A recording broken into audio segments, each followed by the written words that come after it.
নমস্কার বন্ধুরা, শ্রেয়ার রান্নাঘরে সকলকে অনেক অনেক স্বাগত জানিয়ে আজকে আমার ভিডিওটি শুরু করছি। আজকে বানিয়ে নেব পাপড়ি চাট। প্রথমে এই পাপড়ি চাটের পাপড়িটি বানিয়ে নেব। তার জন্য আমি এখানে 1 কাপ পরিমাণ আটা আর 1 কাপ পরিমাণ ময়দা নিয়েছি, আর তাতে সামান্য পরিমাণ নুন দিয়ে দিয়েছি। দিয়ে ময়দা আর আটাটি একসাথে খুব ভালো করে মিশিয়ে নেব। তারপর দিয়ে দেব 2 চামচ পরিমাণ ঘি। ঘি দিয়ে এই ময়ামটা দিলে পাপড়িগুলি খেতেও যেমন সুন্দর হয় আর খুব মচমচে হয়।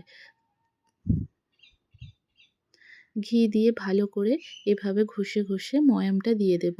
একটু সময় ধরেই ময়ামটা দেবেন, তাতে পাপড়িগুলি খেতে সুন্দর হবে আর অনেক দিন পাপড়িগুলো স্টোরও করে রাখতে পারবেন। এভাবে ময়ামগুলো দিয়ে নিয়েছি। তারপর দিয়ে দেব খুব সামান্য পরিমাণে কালো জিরে। দিয়ে আবারও 2-3 মিনিট এভাবে ময়াম দিয়ে নেব।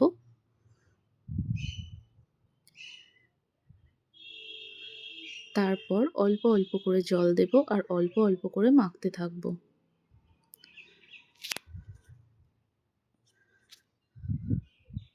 অল্প জল দিয়ে মাখতে মাখতে একটি ডো বানিয়ে নিয়েছি, কিন্তু এই ডোটি খুব নরম হবে না, একটু শক্ত রেখে ডোটি মাখতে হবে।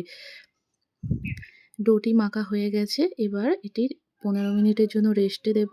তারপর কড়াইতে 2 চামচ পরিমাণ সাদা তেল দিয়ে দেব, 3টি শুকনো লঙ্কা, 2 কোয়া রসুন আর একটা পেঁয়াজ দিয়ে দেব। দিয়ে পাপড়ি চাটের যে চাটনিটি বানায় সেটি তো খেতে ভীষণ সুন্দর হয়। আজকে এই পাপড়ি চাটের চাটনিটাও আপনাদের সাথে শেয়ার করব। এই লঙ্কা, রসুন আর পেঁয়াজটি যখন হালকা হালকা ভাজা হয়ে যাবে তখন 3টি টমেটো কেটে রেখেছিলাম, সেই কাটা টমেটোগুলি দিয়ে দেব। দিয়ে আবারও 2-4 মিনিট এভাবে নাড়তে থাকবো। তারপর দিয়ে দেব সামান্য পরিমাণে জল। জল দিয়ে ঢাকা দিয়ে দেব 10 মিনিটের জন্য। আর সামান্য পরিমাণে নুন দিয়ে দেব। দিয়ে 10 মিনিটের জন্য ঢাকা দিয়ে দেব। এইভাবে চাটনি বানালে চাটনিটি একেবারে দোকানে বানানো পাপড়ি চাটের চাটনির মতো হয়। তো সেটাই আপনাদের সাথে শেয়ার করলাম। দেখুন টমেটোগুলি সিদ্ধ হয়ে গেছে, টমেটোর খোসাগুলি এইভাবে তুলে নেব। তারপর এটি ঠান্ডা করতে দেব, দিয়ে মিক্সিতে পেস্ট বানিয়ে নেব। এদিকে ডোটি 15 মিনিট মেখে রেখেছিলাম, সেটি এবারে ছোট ছোট করে লেচি কেটে নেব। সবগুলি একই রকম দেখতে হয় আর পাতলা পাতলা হয়। এরকম ছোট ছোট করে লেচিগুলো কেটে নিচ্ছি। তারপরে গোল করে নেব, নিয়ে বেলতে থাকবো। এইরকমভাবে বেলে নেব। আপনারা চাইলে বড় ডো বানিয়ে ছোট বাটির সাহায্যে কেটে এক সমানেও করে নিতে পারেন। এইভাবে সবগুলি বেলে নেব। পাপড়ি চাটের রেসিপিটা আপনাদের সাথে শেয়ার করলাম। এটি একেবারে দোকানের মতো খেতে হয়। আমরা যখনই দোকানে পাপড়ি চাট খেতে যাই তখনই পাপড়িগুলি এতটাই অল্প পরিমাণে দেয় যে পেট ভরে গেলেও একেবারে মন ভরে না। তাই যদি বাড়িতেই এভাবে বানিয়ে নেওয়া যায় তাহলে পেট মন দুটোই ভরে যাবে। সবগুলি পাপড়ি বেলা হয়ে গেছে, এবার একটি কাঁটা চামচের সাহায্যে ফুটো করে নেব। তা না হলে পাপড়িগুলি যদি ফুলে যায় তাহলে ছোট ছোট লুচি হয়ে যাবে। এবার কড়াই গরম করতে দিয়ে তাতে বেশ কিছুটা সাদা তেল দিয়ে দেব। দিয়ে একসাথে প্রায় অনেকগুলি পাপড়ি ছাড়তে হবে, যাতে কোনোভাবেই পাপড়িগুলি না ফোলে। তাই আমি একসাথে এখানে প্রায় 20টা মতো পাপড়ি দিয়ে দিয়েছি। দিয়ে এপিঠ ওপিঠ লাল করে ভেজে তুলে নেব। আর আপনারা যদি এই পাপড়িগুলি স্টোর করতে চান তাহলে পাপড়িগুলি ভাজার পর 1 থেকে 2 ঘন্টা মতো রোদে দেবেন। রোদে দিয়ে কোনো এয়ারটাইট কন্টেনার বা প্লাস্টিকের মধ্যে বেঁধে রাখবেন। তাহলে এটি অনেকদিন সংরক্ষণও করতে পারবেন আর যখন মনে হবে তখন পাপড়ি চাট বানিয়ে খেতে পারবেন। দেখুন এইরকম লাল করে ভেজে তুলে নিচ্ছি। তারপরে যে টমেটোর পেস্টটি বানিয়ে রেখেছিলাম সেটি কড়াই গরম করে সেই পেস্টটি দিয়ে দেব। দিয়ে একটু এদিক ওদিক নাড়াচাড়া করে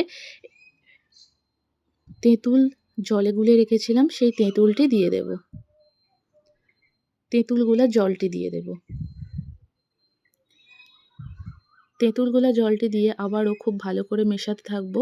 তারপর দেখবেন এইরকম যখন কালারটা চলে আসবে, তখন এর মধ্যে দিয়ে দেব 3 চামচ পরিমাণ চিনি। আপনারা যেভাবে মিষ্টি খেতে পছন্দ করেন সেই পরিমাণে চিনি দেবেন। আমি এখানে ঝাল, মিষ্টি, একটু টক এইরকম দেখেই চাটনিটি করছি। তারপর 4 চামচ মতো টমেটো কেচাপ দিয়ে দেব। দিয়ে আবারও 5 মিনিট মতো মিডিয়াম ফ্লেমে এই সসটি বানাতে থাকবো।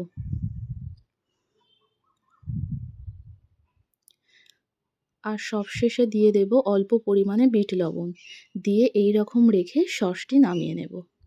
এখানে আমি 2টি আলু সিদ্ধ করে রেখেছিলাম, সেটি একেবারে ছোট ছোট করে কেটে নেব।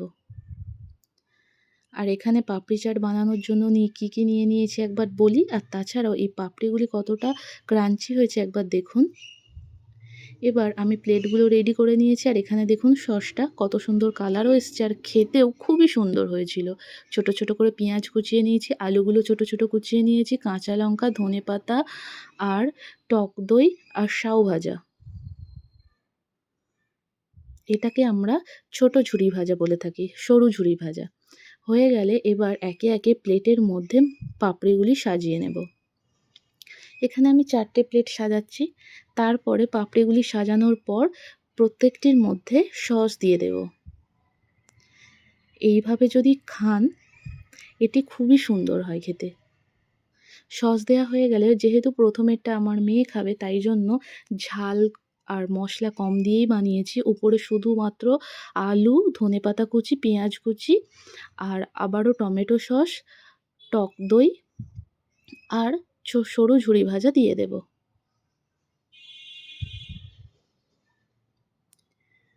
এটি যেহেতু বাচ্চা খাবে, তাই জন্য কোনো রকম ঝাল বা মশলা এখানে ব্যবহার করিনি। টক দই দিয়ে দিচ্ছি। তারপর সরু সরু যে ঝুরি ভাজাগুলি সেগুলি দিয়ে দেব, বা সেও ভাজা। তারপর উপর থেকে একটু চাট মশলা ছড়িয়ে দেব। এটি বাচ্চার জন্য তৈরি হয়ে গেল। এবার আমাদের জন্য বানিয়ে নিচ্ছি। তাই আলুর মধ্যে এখানে দিয়ে দিচ্ছি জিরে, মরিচ আর ধনে গুঁড়ো। তারপরে দিয়ে দেব একটু চাট মশলা,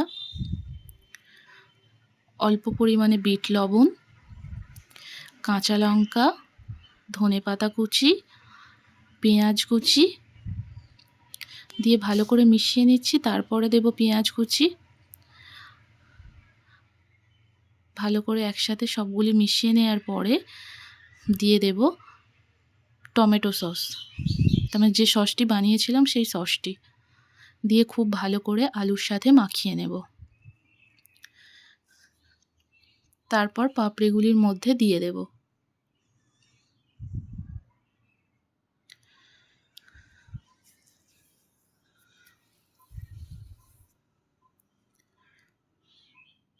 সবগুলি পাপড়ির মধ্যে দেয়া হয়ে গেছে। আবারও ওপর থেকে একটু সসটি দিয়ে দেব। তারপরে টক দই দিয়ে দেব।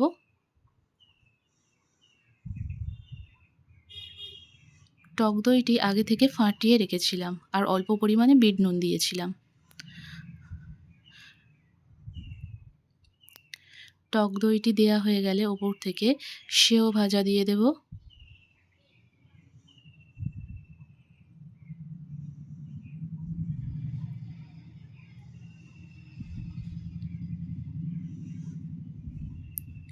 সবশেষে উপর থেকে একটু চাট মশলা ছড়িয়ে দেব।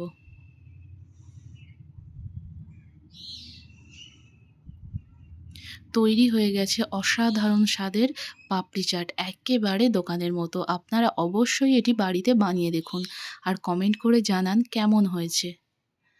দেখা হচ্ছে আপনাদের সাথে পরের কোনো ভিডিওতে।